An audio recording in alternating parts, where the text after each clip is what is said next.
Action, thriller, blockbuster সবকিছুতেই জয় করার পর আবারও কি ফিরছেন সেই পুরনো জাদু নিয়ে? হ্যাঁ, রোমান্সের রাজা শাহরুখ খান আবারও আসছেন প্রেমের গল্প নিয়ে।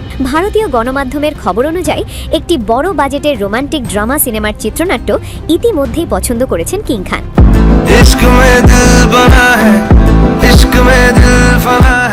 ভক্তদের বহুদিনের অপেক্ষার অবসান হতে চলেছে, কারণ এবার তিনি ফিরছেন সেই চিরচেনা রোম্যান্স কিং হয়ে। টানা কয়েকটি অ্যাকশন সিনেমায় অভিনয়ের ফলে কিছু শারীরিক আঘাতও পেয়েছেন শাহরুখ, তাই চিকিৎসকদের পরামর্শে এবার একটু হালকা আবেগঘন গল্পে কাজ করতে চান তিনি। এই নতুন সিনেমাটি শুধু প্রেম নয়, বরং পরিণত বয়সের গভীর আবেগের গল্প বলবে।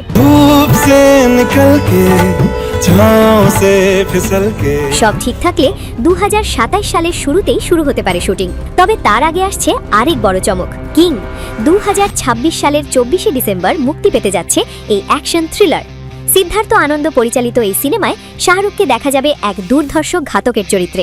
সবচেয়ে বড় আকর্ষণ হলো এই প্রথম বড় পর্দায় বাবার সঙ্গে দেখা যাবে সুহানা খানকে। এছাড়াও থাকছেন দীপিকা পাডুকোন, অভিষেক বচ্চন এবং অনিল কাপুর।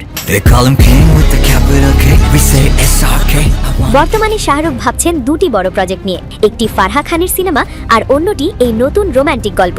আগামী জুনের মধ্যেই তিনি ঠিক করবেন কোন সিনেমার কাজ আগে শুরু করবেন, অ্যাকশন হিরো নাকি রোম্যান্স কিং। দুই রূপেই এখন দর্শকদের হৃদয়ে ঝড় তুলতে প্রস্তুত শাহরুখ খান।